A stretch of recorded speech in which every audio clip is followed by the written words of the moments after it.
Good afternoon, everyone. This is the Doctor, and I hope you're having a fantastic Saturday day. It is another beautiful day out here in the Pacific Northwest, and today we're going to be jumping in and having a little bit of a conversation about Arena, how I look at my PvP team, and kind of what I'm looking to develop it into in the future. I think now that I've made it into the top 1,000, I am currently ranked 250. I do have some gumption, and I can sort of talk about the best things that have helped me and helped me get there, and I think this might help a lot of you guys in terms of building your Arena team. If you guys have watched my series Journey to 1,000, you'll see that primarily I used a glass cannon team, and that worked for a while until I probably got to about rank 1200, rank 1100, and it really started to be a struggle killing opponents and actually making progress. And it is probably possible, but I think we'll be going over a couple of things that made it easier. What you're looking at right now is my current team, and what you're going to notice is different is I'm actually using 2 MR units. So I'm actually using Mont, which is the biggest difference, and I'm using Sir O. So let's go ahead and go over my party formation, what's kind of made me so much stronger over the last couple weeks, and what you should maybe be doing when you're planning your formations and thinking about jumping into Arena. Now, looking at my gear here, you can see I do have full TMRs for all of my units. That was one thing I wanted to prioritize because I knew I was really close to getting Phoebe's TMR, and I did want to level Phoebe up for the upcoming Iron Giant event, so I had access to stop. So I actually invested in Phoebe's TMR, and one of the reasons I invested in Phoebe's TMR is, one, it offers a beefy defense plus 11, agility 5. It also offers that light attack resistance plus 10. And you'll notice that I put this on my Mont because my Mont is going to have Vow of Love right now, which I just recently pulled. And you can actually see my Vow of Love is only level 1, you guys. I haven't even gotten the Gil to fully awaken Vow of Love. That is how powerful this card is right now. And putting it on my Mont has made me so much stronger on him. It's actually kind of ridiculous. My Mont, you guys, doesn't even have fully awakened skills yet. I never imagined I would be using him in my setup at all. There are skills I have for his paladin that are not even leveled max. And of course, people are going to be like, well, you spent 40 million gil doing pulls. Well, you guys, I also never expected to actually be using Mont in my PvP team.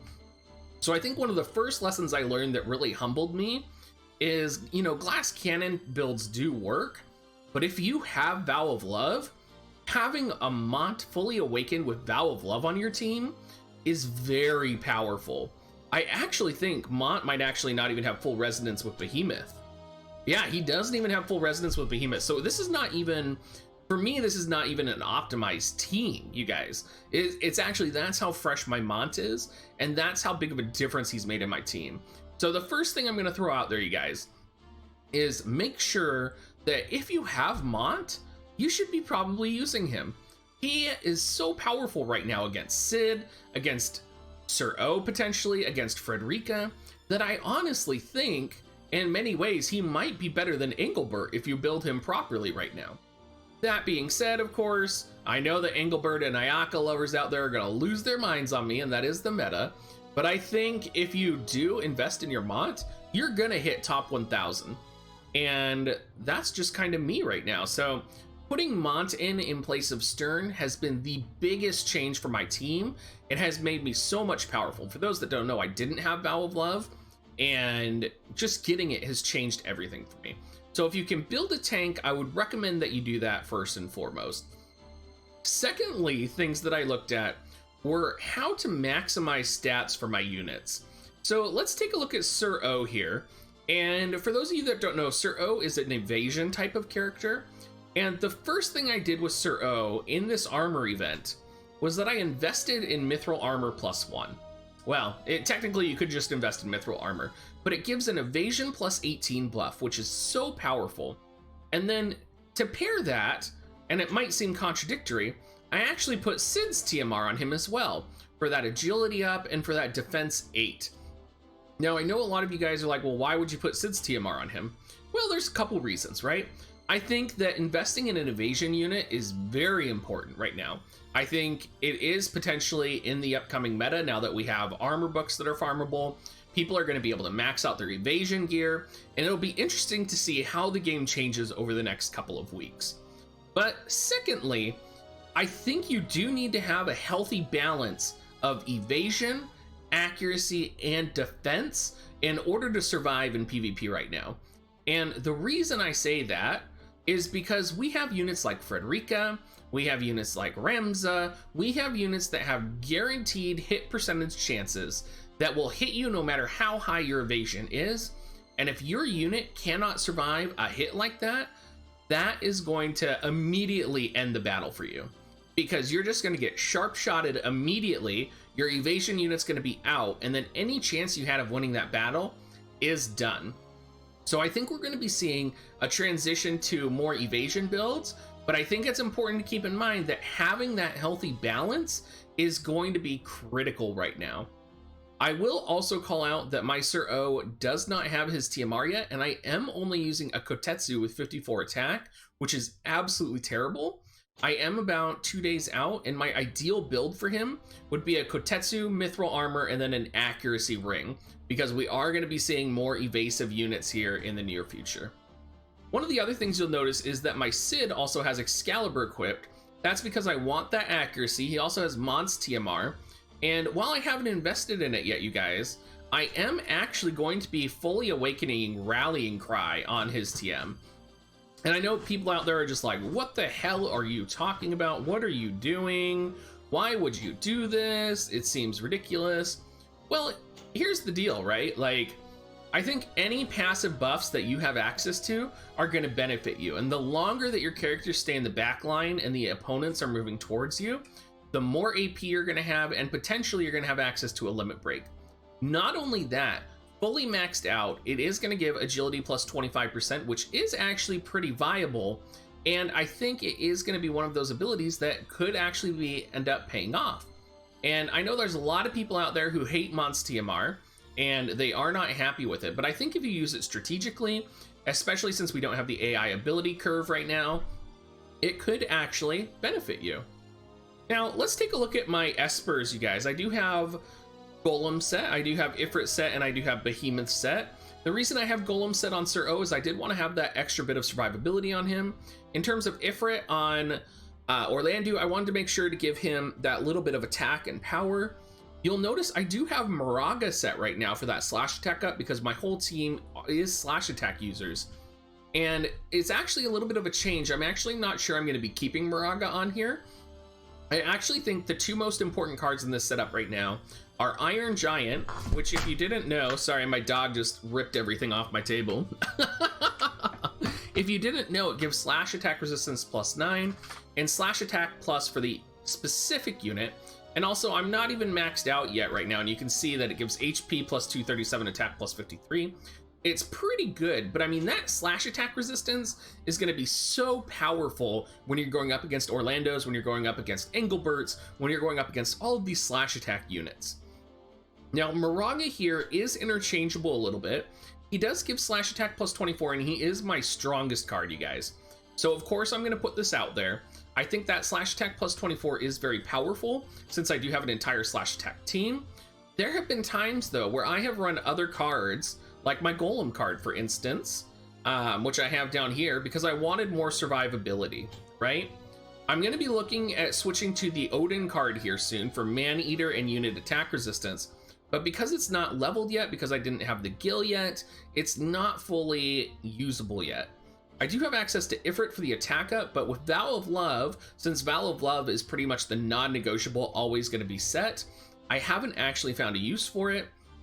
I have also been changing to Leonis Castle sometimes, depending on what the build is and depending how I want to do that.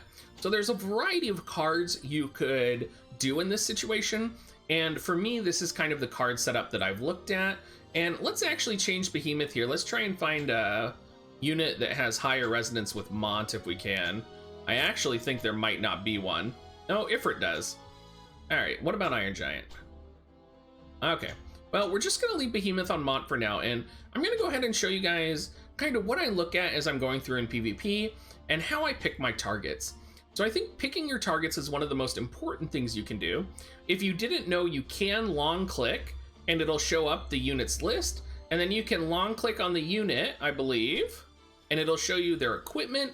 It'll show you what they're running, what their abilities are, what maybe Medina's limit break is, what their bravery faith is, and this will allow you to make a decision on whether or not you should attack that team.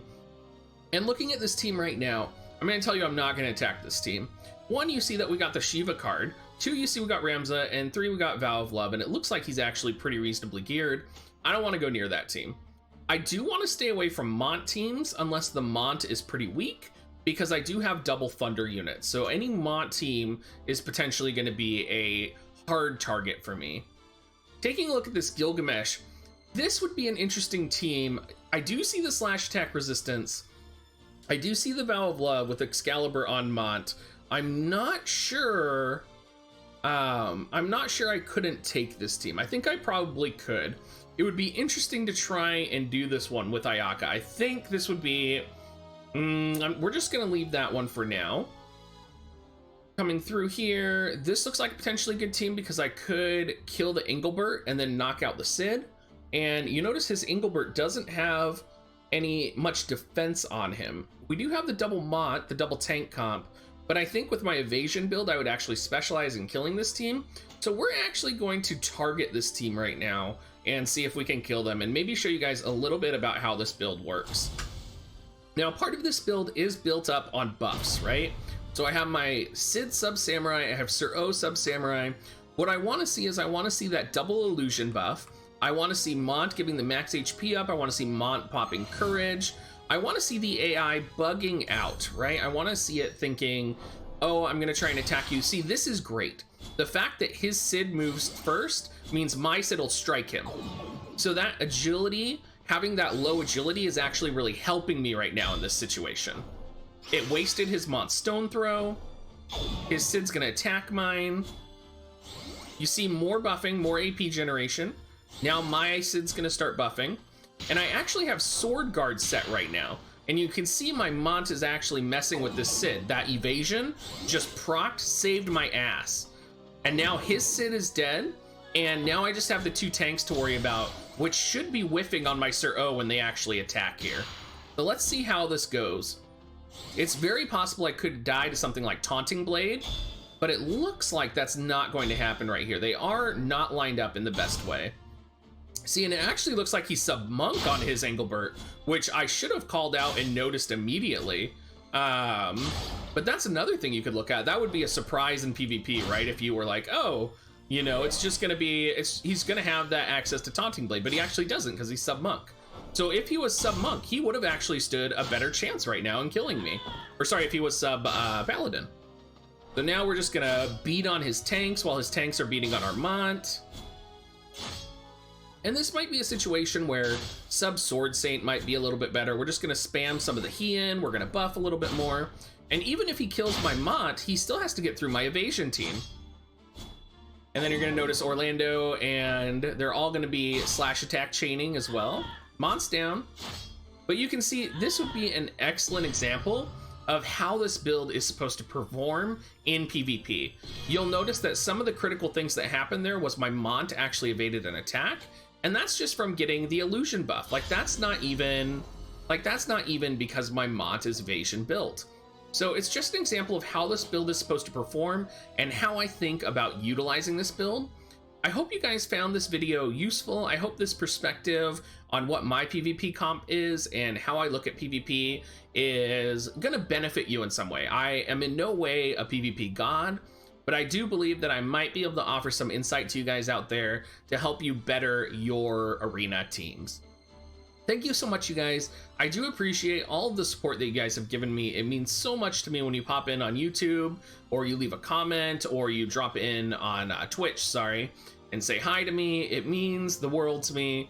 Thank you so much for supporting me. I can only do what I do because you guys are subscribed, or you're following, or you come by and subscribe on Twitch. So thank you so much, you guys. Have a great rest of your day. Do remember, we do stream almost every single night except Monday, and I hope to see some of you guys there. Talk to you later.